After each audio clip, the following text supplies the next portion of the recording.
This is Rebuilders, the leaders we need for the decade ahead. Here's your host, Paul Shoemaker. Massive unravel. That's what Vicki Saunders calls it. That's how she describes the years ahead.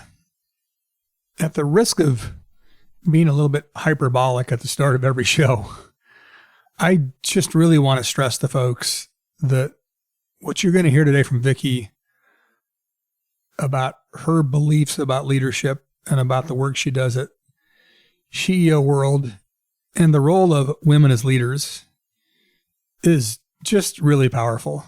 This one stretched my brain sort of per minute as much as anybody has so far.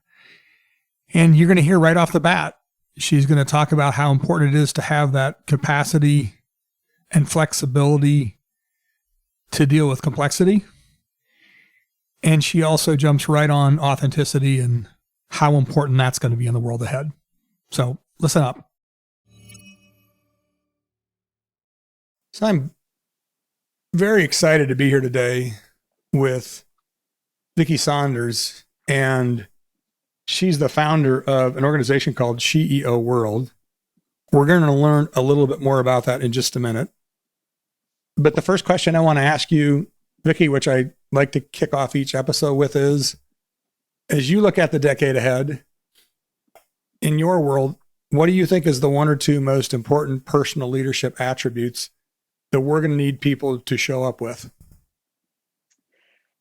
Number one is flexibility, adaptability, iteration, noticing what's happening around you. So there's a whole muscle building thing that I've been working with my team on and everyone else. Like, what are you noticing? Like from week to week, especially during COVID, is like a week is like a year right now, right? We just, everything from COVID, we fast forward a decade in terms of trends. And so your ability to notice what's shifting and changing, I think, is absolutely critical, and to be able to adapt to it is number one. And then I think we are in a massive unravel of like what it meant to be a leader in the past and what it means to be a leader in the future. And at the heart of that new leader of the future is someone who's like deeply vulnerable, authentic, rooted in who they are, and leads from a values perspective.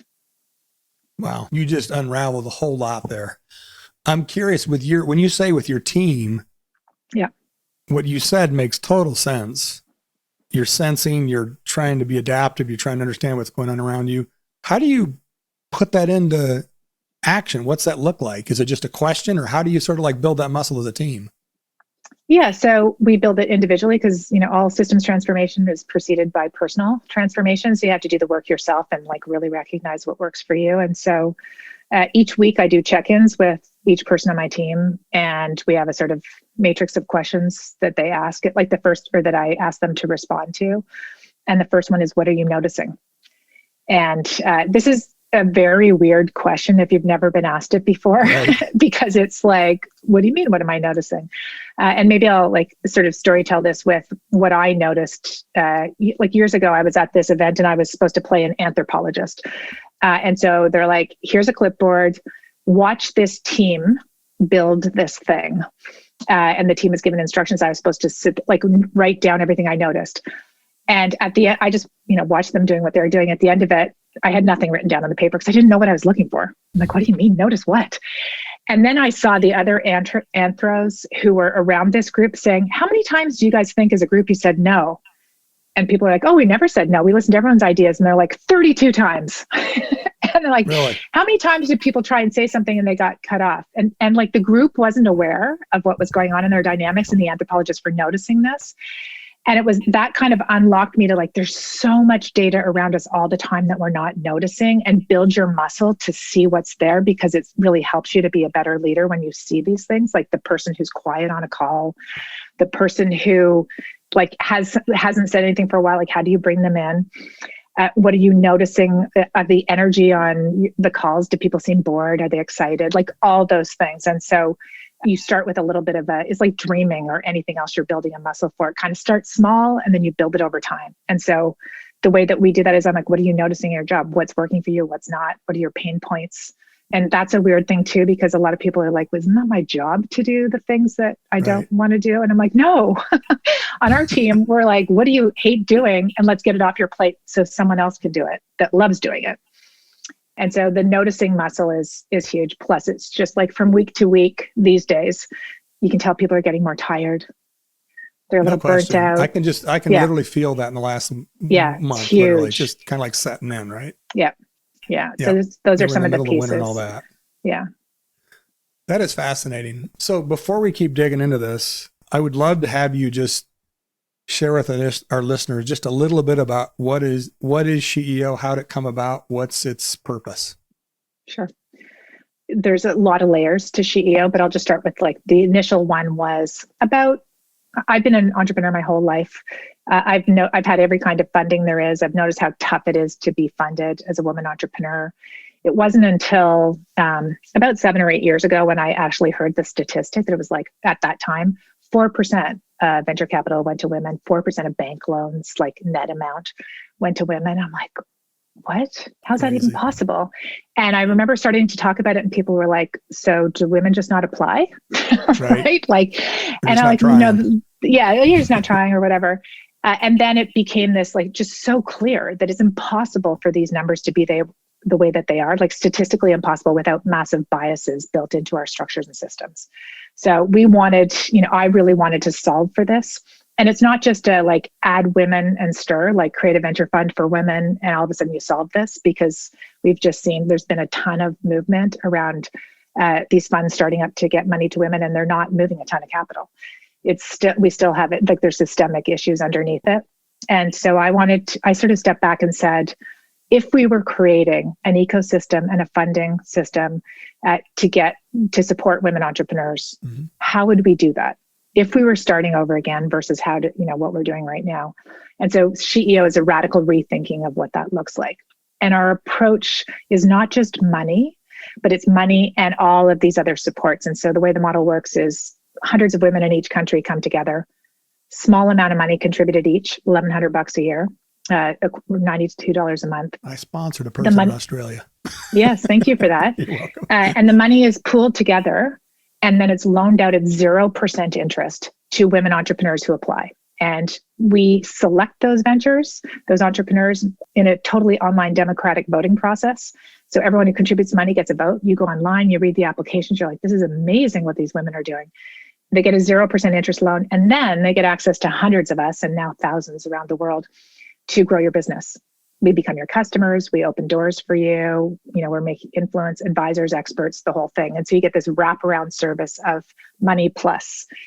And we're only funding women entrepreneurs who are working on UN SDGs, the Sustainable Development Goals, or the world's to-do list. Everyone's like coming up with new models to solve intractable challenges we're facing. So we're not funding like another company that's just putting more crappy stuff into a landfill. Yeah, we're all doing better. Part of the story about leaders we need for the decade ahead, frankly, are women leaders. I'm not just trying to be politically correct. I'm not just trying to sound nice. I really mean it. As Vicki said herself, this isn't just like add women and stir and it all just works out. What there is a range and a depth of thinking. You heard her talk just a minute ago about the notion of noticing muscle. That's such a higher level thought. And we keep digging more into how women show up as leaders, particularly in time of stress. I wanted to keep digging into some stuff, but I'm always curious. So you're a leader, right? You're running an organization. You've been an entrepreneur. As you sort of over the years formed your own leadership style and beliefs, did you have particular role models that sort of like stand out for you that helped you inform the kind of leader you are today? Yeah, it's, the older you get, the more you sort of see the red thread through your life of those things that seemed like they were completely unrelated. And you're like, oh, there you go. And I don't know, I think everything kind of comes back to how you grew up, what you were rooted in, the values that you grew up. And I grew up on a farm in Canada, outside of the nation's capital, Ottawa. And my parents had full-time jobs and did all this like unique kind of farming stuff on the side. And we were every night at the dinner table, we were dreaming about new things that we'd create, and then we'd go out and build them the next day, and then like present them to customers, and they would fail or work, got a ton of feedback, and then iterate. And it's only with a ton of hindsight that I now realize, like, my parents trained me for exactly where I am right now. Wow. Like, ton of dreaming, a ton of building, build something out of nothing in a field that didn't exist, a sector that didn't exist. And then the one super cool thing that we're learning a lot about now is, the power of local communities that are in high relationship with one another. So in farming communities, like, nobody has anything. We're always in scarcity, basically. But if you want to do something, you do it together. So you invite everyone over and you build the barn, or like whatever those things are. And so I have witnessed this, like, when you're in deep relationship and asking people to give what they have in overflow and abundance. So like, someone's a great carpenter, or someone's a great, whatever. And you bring those people together and they just share that thing because that they have lots of that thing. And collectively we have everything we need. That's kind of the metaphor for all of my leadership, is just recognizing that asking people for support is not like taking from them, it's giving to them because they get to give of their gift. Right. And so in our SheEO community, that's one of the things we're learning. Like, I have a ton of connections that I've cultivated over decades of leadership. And I love to share my connections with other people who ask, but I need you to ask. Yep. And we're trained in this world as leaders that we should just do everything ourselves, right, and have to figure it out all on our own. And so we have to like unpack that to create the abundance that is around us all the time. You got to undo the imposter syndrome. Yeah. So I have a section of my book. It's called "You Better Have Women in the Room." I'll explain that in a minute. But I want to start with, or sort of continue with, your experience in SheEO and your own personal experience over the years. What do you see as the power and the unique qualities that women bring to leadership? Let me start with a bit of science on that one, because this is a new thing that we're learning. So particularly in times of crisis, like the one that we're in right now, we did all these studies in the 60s to see what happens when they get in stress. And the three main things that came out of these studies were fight, flight, or freeze, right? We've heard of these. You're in stress. It's like, So that seemed a little strange to this researcher from UCLA named Shelley Taylor in the early 2000s. And so she went back and looked at the studies that were done before, and she realized they were only done on men. So she's like, maybe I should do these on women and see if something else comes out. And of course, another option for when you're in stress came out, and it was tend and befriend. And so in times of crisis, women often like take care of those around them and then reach out to others for support. And you can see during COVID, countries that are led by women doing this tend and befriend versus countries that are led by men doing fight, flight, or freeze. And so I think that's one thing that's, like neuroscience is showing us that, studies are showing us that. So I think that's one piece that is crucial, getting into relationship during times of crisis, or even when you're thriving. It helps you, it makes things easier. And I think that's one critical thing. I want to jump in just for a second here and make sure you listen really hard the next couple minutes. She's talking about the narrative, and this really matters. It's not about broad brushes. It's not about stereotypes. I just want to make sure that you really hear from her where this notion of radical generosity came from and what it means. And by the way, she makes a reference to boy eyes, which I can really relate to. Is there any, when you describe it, is there any challenge in sort of getting the world used to a phrase like tend and befriend? Yeah, I know, right? Doesn't mean I'm soft and I'm weak and whatever. It actually means I'm more effective. Is that part of the culture we've got to change? Oh, huge. The narrative's really painful, right? So this is one of the things I recognized in the early days is we have no power words for being kind, right? It's like, wow. I killed it. I crushed it. I nailed it. I hit it out of the park. I dropped a bomb. Like whatever those things are, it's all like sports and war metaphors. And so when I was coming up with this idea around SheEO and recognizing that like the core thing that changes everything in terms of people's potential from my perspective is being generous to one another. If we're generous to ourselves, if we're generous to others, we bring out the best in people in a work environment and anything. But I also grew up in a family full of boys. And I'm like, if I came home at the end of the day and I was like so generous today, it would be like, wah, wah, Vic, come on. Like, that's pathetic. Yep. Because we don't value it, right? Mm-hmm. And so I put radical in front of the word generosity. And so I was radically generous. And then it's a little bit more palatable. It's like a little bit cooler maybe. And you start asking, what does that mean? But the language is a real problem, right? We call it soft skills. All the things that really matter that create the conditions for people to thrive, we call soft and therefore don't value. And this is because we're out of balance in the masculine and feminine globally. The layers of what you have to try to change, holy. It's not small. My gosh. Yeah, all of us, we all have to unravel if we're going to get to a place that works for all. Yep. Like we're in just like a totally crazy cultural norm here. Self-interest over everything else, step over each other to win. Freedom from people versus freedom with people, so different. And it isn't about doing this stuff to be nice. It's doing this stuff also just because you're more effective. More effective, happier. Right. Wellness goes up. That too. Everything. Yep. Yeah. So my personal experiences, and the reason I wrote that section in the book about having women in leadership is particular for me, I'll say, in the context of the more complex the challenge to me, the more important the perspective and mindset of women leaders becomes. So I just would love your reaction. You can say that's full of baloney or not, but as a woman in a powerful position yourself, do you feel like women are better at navigating complexity? I do. Tell me how you feel about complexity and women in leadership. Yeah. I mean, I think, I mean, I hate to broad brush stroke. Women are this, men are that. On average. Get that on average. Yeah. I mean, I just think that there's a bunch of studies. The Goddess and the Alphabet, this amazing book that was written years ago, just talks about the lens that men sort of take, which is like a sort of straightforward, bit of a blinders on kind of linear. Seeing a thing, which we would call, like in my family, we call it boy eyes. So it's like, where's the blah, blah? And I'm like, right in front of you. Well, I wasn't looking on the top shelf. It's supposed to be on the second shelf. I'm like, oh okay. My God, how many times have I had that experience? Right? So we kind of like make a joke out of it. And versus like one of the things that we've seen with these studies around women is like we perceive the whole. So we see all these things together versus just that. And I found that was really fascinating when I was reading that book by Leonard Shlain.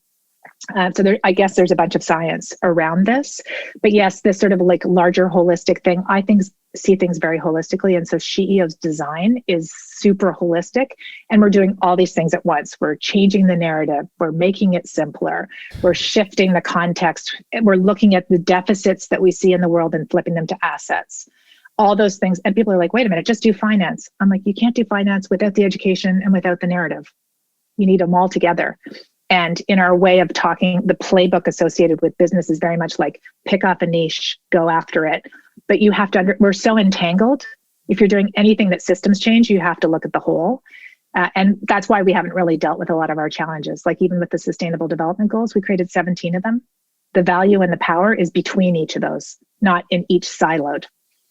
So, like a lot of our systems and structures are set in this incremental, decontextualized, non-relational way. And it's like the opposite of how humans are. It's all opposite. You just have to do the opposite of what we're doing. My guest a few episodes ago was Kathy Calvin from the United Nations Foundation. I assume you two cross paths in life somewhere.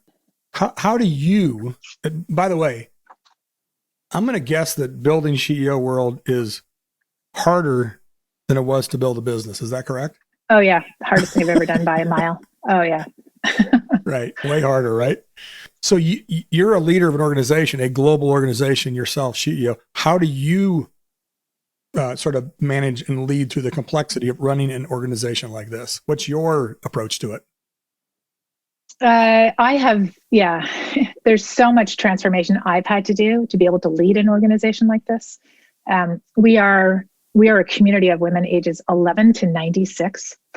first of all. So it's like, I meet people from like traditional marketing and they're like, so, who's your customer? And I'm like, this is the age range. They're like, no, that's not possible.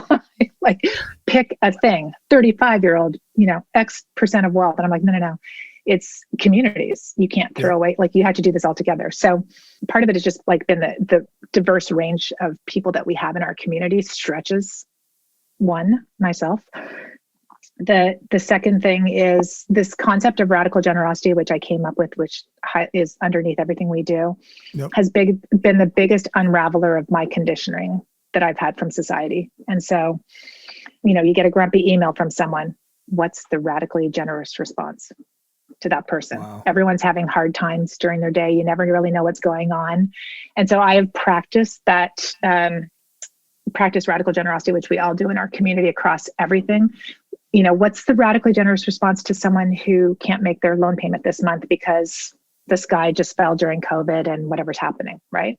If you're a traditional bank looking at a certain thing versus SheEO in a new model. So there's been a lot of that as part of this. And then we are funding ventures across every single sector you can imagine. So it's not just one niche, learn a ton about climate change. We've got people rethinking education, coming up with like new. You're not just doing software that's going to scale. Yeah, I mean, it's just such a range, and you can't even really even roll up the social impact across that because they're from apples and oranges basically. So how do you report on that? How do you share what's going on? And we're a very trust-based organization, and so there's standing in my trust me, this is going to be okay. I know it sounds like the opposite of everything you've seen. 50% of people who vote for ventures in our network don't look at the financials. If you're like a traditional finance person, you lose your mind when someone says that. You're like, what? My mother didn't look at the financials when she's voting. I'm like, it's okay, because financials are all like based on the past. And when you come into SheEO, everything changes for you. So their conditions could change. So sort of standing in the rootedness of believing this is possible when it kind of goes against what most people have experienced, and giving people space to kind of freak out and breathe and experience this and then go, I voted for her. I never thought it'd work out, and look at her. She's grown her business. I'm like, yep. So just giving people space to like be uncomfortable with the difference and holding that space is a real stretch of my leadership. It's been hard to kind of just hold that and let people go through their stuff, because you can't convince them, right? You just have to go, yeah, you're right that you feel that way. That's great. Let's talk in 6 months and see if you still feel the same way. So you've had to grow as a leader yourself while you're out there trying to grow leaders all over the world. Yeah, which is not that different from entrepreneuring, right? Like you're building a plane while you're flying it kind of thing, the old metaphors. But yeah. I want to come back to generosity one more time, just a second. But we're sitting here on February 1st, 2021, and I can't have a conversation with you and not ask about the effect of the last year on women in business, women in leadership. How much effect has it had, and how do we turn this curve back the other direction again? Yeah, I mean, women in general have been disproportionately impacted by COVID, really painful. In the US alone in December, and you maybe have seen these statistics, but like 100% of the net job loss was women. And so that's been really hard from a funding perspective. Venture funding from Q2 to Q3 went down 48% to women entrepreneurs. Everyone just doubled down on existing portfolio, the things that look like them that were safer. So any kind of gains that were made from 2015 forward, we went back to 2017 levels during COVID. And, the predictions out there from some analysts are we're going to lose 40 to 50% of our small businesses in North America. Haven't seen the data outside of North America on this. And again, women will be disproportionately hurt on that as well. So super tough. And at the same time, in our SheEO model of this ecosystem-based approach, where we're all here, all hands on deck to support, none of our ventures have gone down during COVID, which is a miracle. Wow. Partly because they were like, what if we set that as the bar, right? Let's share our resources. You're going through a tough time. What do you need? If you have to lay people off, could I hire them? Some are doing very well during this time. And then we're just in deep relationship with one another. So we really are like buying from each other to make sure that our businesses are staying alive. So I think this concept of really being in relationship instead of in transaction with customers, but like really deeply being in relationship with purpose-based businesses is a huge competitive advantage right now. Yep. So if you're ever going to need that sense of trust and community, this is it. Oh yeah. Especially now. It, right? Yeah. It's a terrible time to be isolated and alone. Really, really hard, as we can see. I probably asked her one too many times here to dig into this notion of radical generosity. But as you'll hear, Vicki's able to peel a few more layers away for all of us to listen to and to learn from. And she closes the same place she started. I talk a lot about renewal, reinventing, rebuilding, and she calls it unraveling, that it's a time of massive unraveling ahead for us in the decade ahead. So I just want to touch on this one more time, and then I'll close in a minute. This notion of radical generosity, I think, is just so... Now I understand where the term came from. Yeah. The origin of it, which makes a ton of sense. I have a chapter in my book I call Generosity Mindset, which I think is probably pretty similar to what you're trying to get at. You just said it more powerfully. And it literally came to me when I was talking to one of the people in the book I call Rebuilders, and she was walking down the streets of New York City, and she's they literally work on homelessness. And I said, what's the most important thing? And she said, you need to have a generosity mindset. And as a guy, I just kind of went, what the hell does that mean? I just couldn't even sort of like compute that. Yeah. And now I've sort of peeled away the layers of that. Just say a little bit more about this notion of how, again, generosity isn't just a nice thing to do. It isn't just a good person thing. It is the strategy that makes you guys effective. Yeah. Well, so here's the thing. We've created a lot of systems and structures to, remove risk from things, to remove messiness from things, to try and make them simple. But in doing so, we've removed a lot of the humanity and the unique conditions and the context that people are coming into the world with. And so, for example, during COVID, like we have a rule, you have to work 9 to 5 and be at your desk, and I need to see you there. Really? Like, really? Do we need to have that rule? And so during COVID, everyone's up their empathy index. And if they haven't, they've lost people, and started to understand we are all humans with our kids running behind us back and forth, cutting our hair when we're not paying attention on a Zoom call. Like there's all these crazy things that are going on. And so being more generous with people leads to greater relationship, leads to probably people being, tighter and like more wanting to feed that back to you, to be reciprocal in that. So the generosity and gratitude connection. And in all things, like just in all things, if there are people having, as I mentioned before, like having a bad day, is like, if you show up with a little bit of care, people will remember that, how you made them feel. And this, assuming there's like, you just should suck up the fact that you're having a hard time and deal with it. And like that whole model before of like, you can't be human, you cannot bring your full self into the world was so broken. And a lot of people couldn't see it. And it really required this moment in time for a lot of us to wake up. So I think that's a piece. And then, this other piece of like, I really do kind of think of a lot of these things in a family context, because we have like one model right now, one narrative of success: go big or go home, win everything. And like, let's just look at, that's not a real thing. That's not a real way that people can be, because only very few people can succeed in that kind of environment. And they just create this like huge gap in between. And we don't do that in our families. We don't be like, okay, so there's 4 kids here. It's like one of you is going to win and the rest, you don't matter. We find different models of success. We're more generous with where people are, what their capacities are, what their capabilities are. And we've designed around that. And we need to do that in business as well. We need to have like a much more diversity around what is successful. It'll create a better world for all. And so you are fine the way you are, whatever age or stage, you have something to contribute. We all have something to give. It's just a very different way of it than looking at, like I'm the alpha, best of, everyone else get out of my way, I'm going to take over. It's just, that model's dead. when you look at the decade ahead, the challenges ahead are just massive. They were big to begin with. The last 12 months have just amplified them. What's your sense of optimism, realism, pessimism? Where are you sort of on that scale, and why? I am more hopeful than I've ever been at this moment in time, because I really believe that we are pulling back the curtain on our structures and systems and seeing all of those biases. They're just being revealed in such a strong way. 5 years ago, one of the chapters of my book is Everything's Broken. What a great time to be alive. And I remember when I started saying these things, people would be like, what do you mean? Something's broken? What's broken? And now fast forward 5 years, people are talking. Yeah, people are talking about the systems transformation, like the challenges, the racial reckoning, just the inequality that's happening. The fact that like 2 guys have won, it's over, right?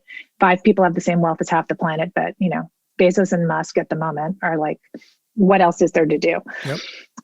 And so we're now witnessing that, 400 years ago, Adam Smith, we picked self-interest. When we were at a fork in the road, we're like, self-interest is the model. That's what it's all about.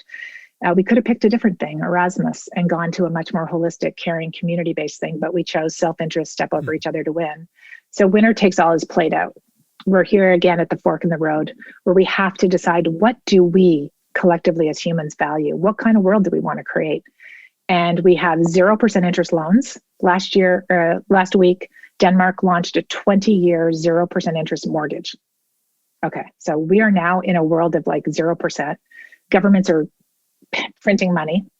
And as long as the economy grows just above what the interest rate is, deficits will continue to go down. So we have a lot more money than we normally. So we have enough money to create whatever kind of world we want. Yep. We have to decide what that is. And so this is a moment for experimentation, dreaming about new paths forward. The way that we're currently working is the way that we designed, and it didn't work so well. So next, like, what do we want to create that's new?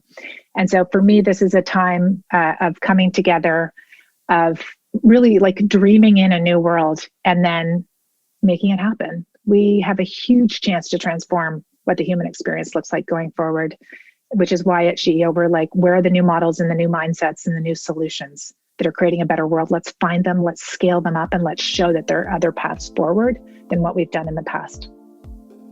I'm just going to shut up and end on that and say thank you so much, Vicki, for everything you just gave me, and especially those closing words. Thank you so much for talking to me today. Thank you. Thanks for having me.